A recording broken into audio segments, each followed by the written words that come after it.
Hi guys, it's Ray here from TV, and a big massive welcome to any Algerian viewers we've got with us for this video. I'll say bonjour, assalamu alaikum to you guys, and I hope you enjoy this video that I'm doing on Ismaël Bennacer. Ismaël Bennacer. Now, speaking to an Algerian journalist yesterday, speaking to an Algerian football fan who's a fan of City and Mahrez about Ismaël Bennacer, just to get some more information. Because yesterday it came out that apparently City are interested in Ismaël Bennacer. Apparently Pep's talked to the kid by phone. So City fans want to know a little bit more about him. Things like, who is he? How old is he? Where does he play? What experience does he have? How much is he going to cost? What's the likelihood of City actually signing him? So I'm going to go through some basic details on the kid, and then look at some of the obstacles that I see in the way of him potentially coming to City, and why sometimes not sometimes, all the time, you have to look at transfer gossip with a pinch of salt. You've got to be careful when you look at transfer gossip, just because journalists, fans, it just make stuff up just to have something to talk about and to appeal to fans. But look, I've done a video for an Algerian channel already about this, talked to journalists about the link and how seriously we can take the link, or what's the reliability of the journalists that are involved in this rumor. So, I'm hopefully not coming at it from a total unknown. Now, Ismaël Bennacer, as I said, you might have heard the name. He's a 22-year-old defensive midfielder. Okay, he started off in Arles, I think, where he was born, in France. But he came at a young age to Arsenal, probably in about 2015. So he'd been about 17 years old, around that sort of level. He stayed at Arsenal for a couple of seasons, played a game in the League Cup. That was about it. Then he went off back to France on loan at a club called Tours. And then he was sold to Empoli in Italy for a modest amount of money. I can't remember how much it was, but it wasn't. Was it €1.5 million? It wasn't, or £1.5 million. It wasn't.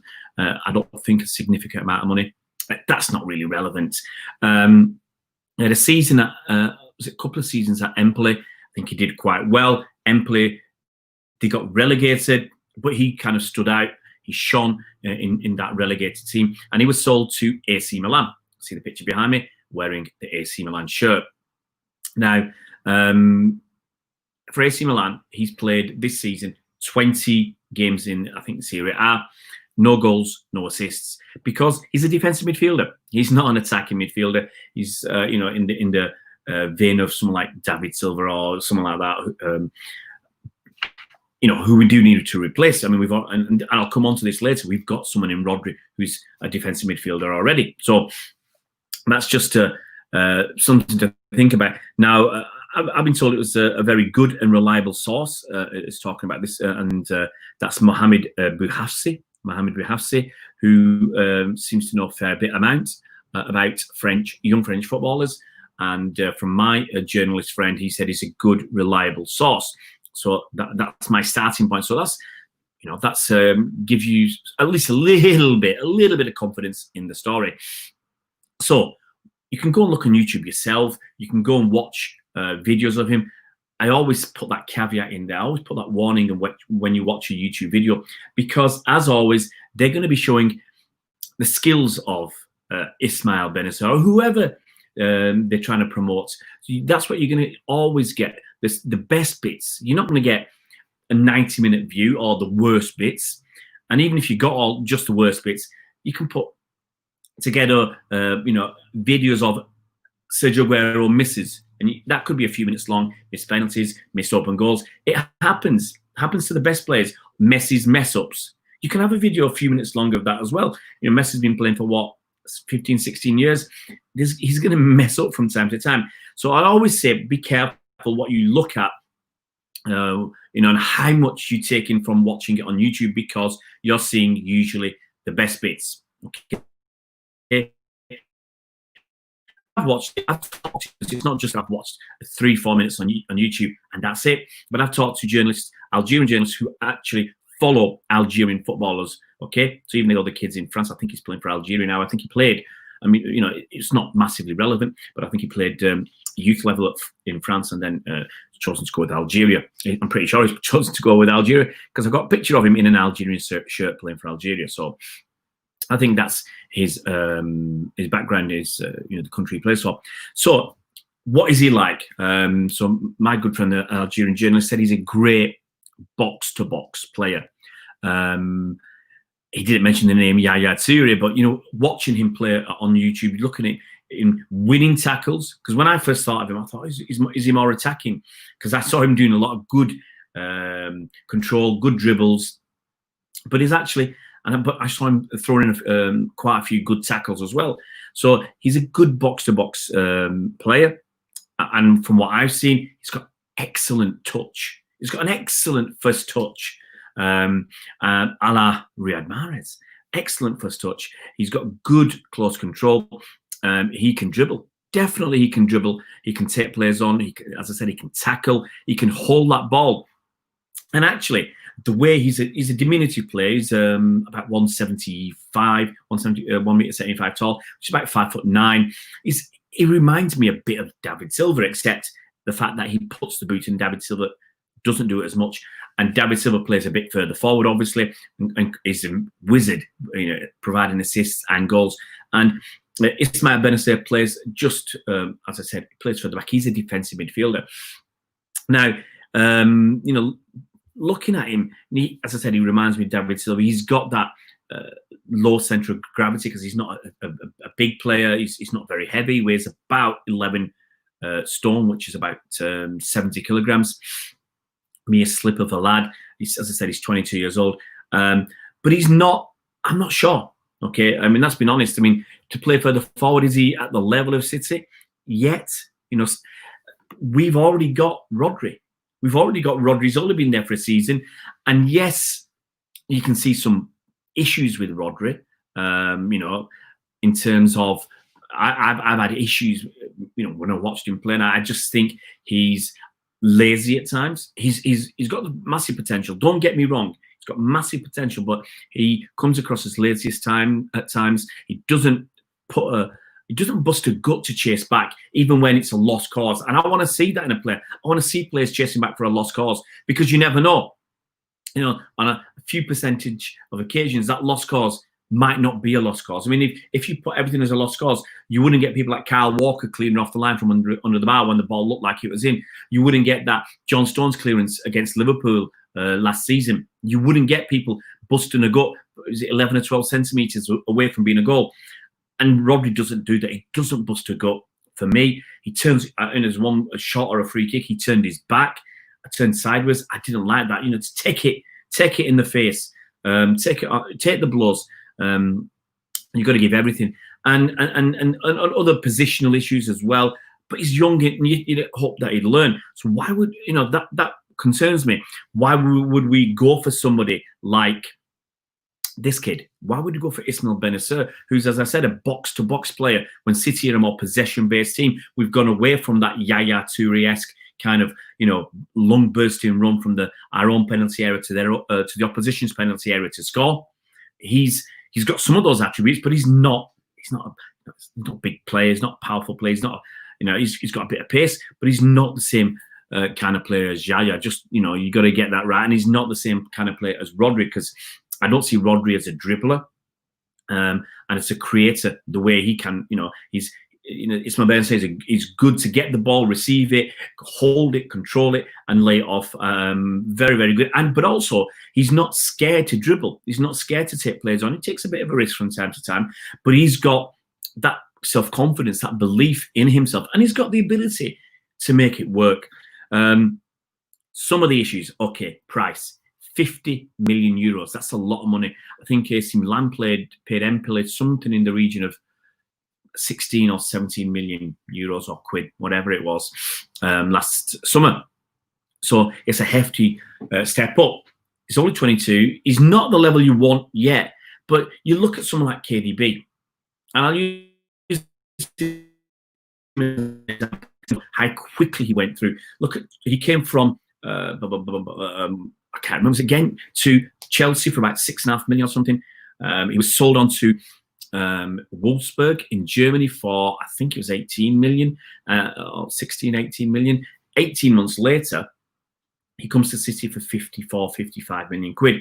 Massive, massive leap. And you probably remember, what's his face from the old Arsenal player? I forgot his name. Paul Merson, saying, I don't see it myself, Jeff. Okay, I'm not buying it. But that was a rapid rise for KDB. And Ismaël Bennacer, he's gone from Arsenal on loan to Tour. He's gone to Empoli quite cheaply. A big bump in price 2 years later when he goes to AC Milan. And from AC Milan, if he moves on, we're talking potentially 50 million euros. That's his release clause. I'm not sure if you can get him cheaper. And a lot of it is going to depend on finances. So 50 million euros sounds like a lot. It sounds like a very rapid rise. But you don't know. We as ordinary football fans, we don't know how others will view his rise. If it's true that Pep has talked to him, then if that's true, and it's obviously a big if, then obviously there's something in that.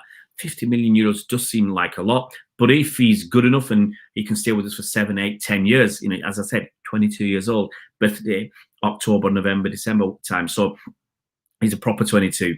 Not like someone who's 21 now and his birthday is in June or July and he'll be 22 next season. But so you could look at this kid possibly for 10 years. So that aspect, I really do like. I really do like that aspect. Left footer, it's got that little bit of craft. I like a bit of left footedness. But 50 million, as I said, a lot of money. We've already got Rodri. Yeah, already got Rodri. Would we buy another? There's issues with non-homegrown. If we were to get this kid, but we also wanted someone to replace David Silva, and we wanted another attacking midfielder, someone like Houssem Aouar or whatever. If they're not classed as homegrown, that obviously affects your homegrown quota. That's something we've got to look at. We're only allowed 17 people who are classed as non-homegrown. I think we're already at that 17 limit, so we'd have to release others who are non-homegrown. If David Silva leaves and if Claudio Bravo leaves, that's 2. And we replace them with 2 more non-homegrowns, that would work. Okay, if somebody else left, I don't know, maybe Angelino. I think Angelino classes as homegrown though, because he was on City's books for that long. But if somebody else left, like Benjamin Mendy, we got an English player in, or someone who classes homegrown, like Ben Chilwell. You can fiddle it around a bit, but that's something you've got to consider. You've got to seriously look at. Other issues. Okay, here some of the issues, and we talked about the cost, but I'll repeat the cost because FFP is a big, big issue. It's going to be a bigger issue than ever, I think, going forwards, because clubs are not going to get the same level of turnover as before, without a little bit of bending and manipulation here and there. But clubs are not going to get the same sort of money. City are going to lose, I suspect, 50-odd million pounds next season from match day income. If you're playing games behind closed doors, you will lose that match day income. You might lose a couple of sponsors because they might not be able to afford to pay the sponsorship. Big companies are going out of business or they're struggling. When the lockdown started, I remember Adidas had a 50% sale. So some sponsors, are struggling. And some of them are going out of business. You've had, British Midland went out, or BMI, they went out of business. They were sponsoring Extra Rugby Club and Extra lost their sponsor, just like that. So clubs could lose their sponsors. Maybe not your big ones. I think the City's big ones will just keep going. But maybe some of your smaller ones, some of your smaller sponsorships that might be worth a few £1 million a season, £3 or £4 million here, £3 or £4 million there. You lose 2 or 3 of them, you might be 10 million quid down. So the match day income is going to disappear. Okay. So that's going to be an issue, and it's going to affect how much clubs can spend. Now, it might be clubs are struggling. I don't know what AC Milan's finances are like. And for FFP purposes, we heard today that Trabzonspor from Turkey have been banned from European football for a season for FFP issues. So, we don't know. Do clubs have to sell players off cheap? It could be that there will be clubs out there who are struggling cash flow wise, finances wise.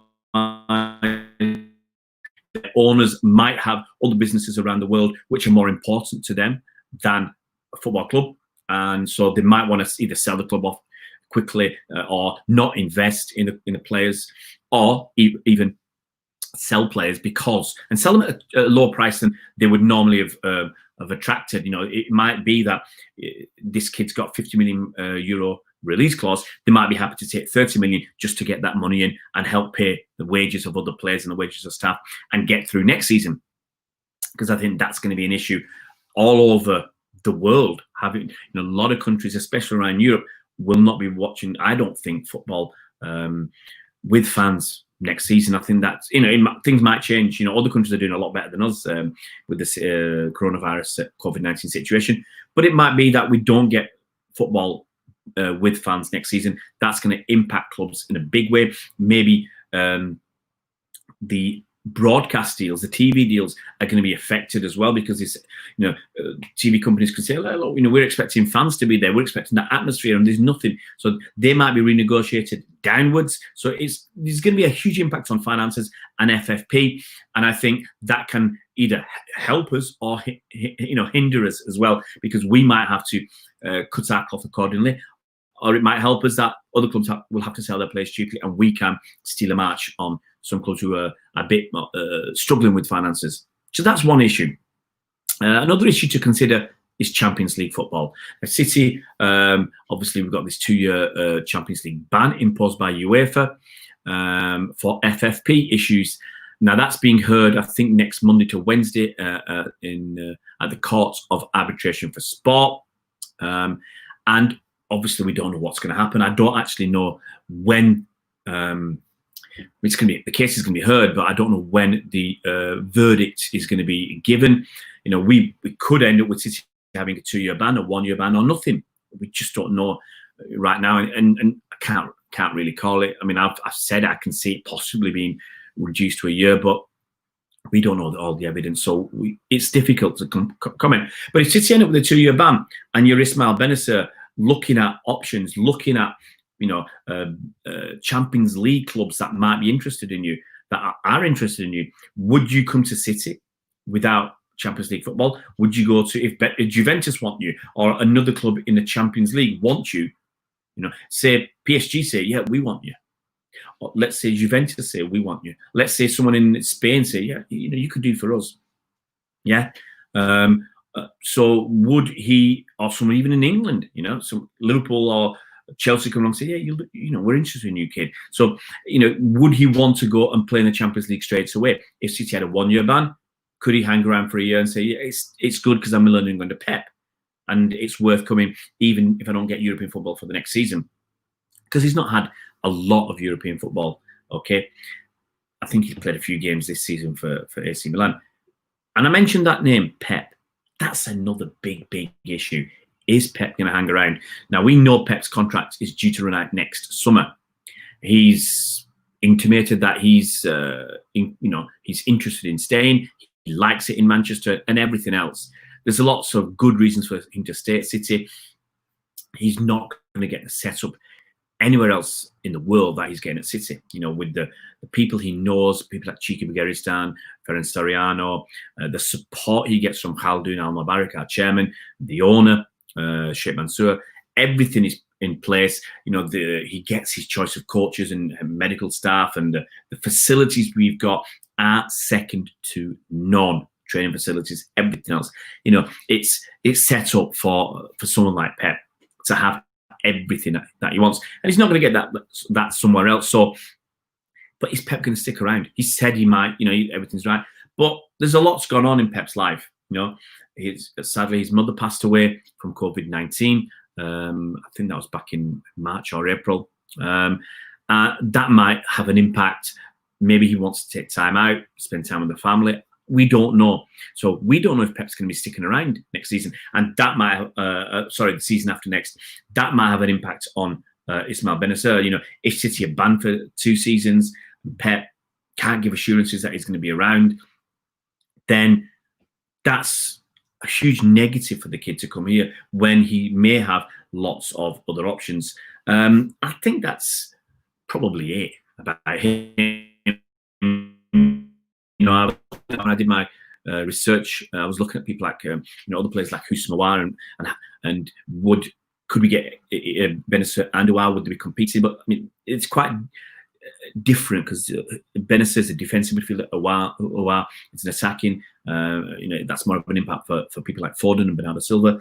But I mean, actually, looking at bits and pieces of Bennacer on YouTube, and I think he could play as an attacking player as well, not just a defensive midfielder, because he's got, as I said, he's got that touch, he's got that great close control, he's got that ability to spin around like David Silva does on a short, can't call it a wheelbase, he can spin on a sixpence, good passing, but maybe not as creative as someone like David. So defensive midfielder, look, he's exciting. He is exciting. Go out and check him out on YouTube. I don't think you'll be disappointed by what you see, though you might not see enough. He's only had that one season at AC Milan at a higher level and two at Empoli.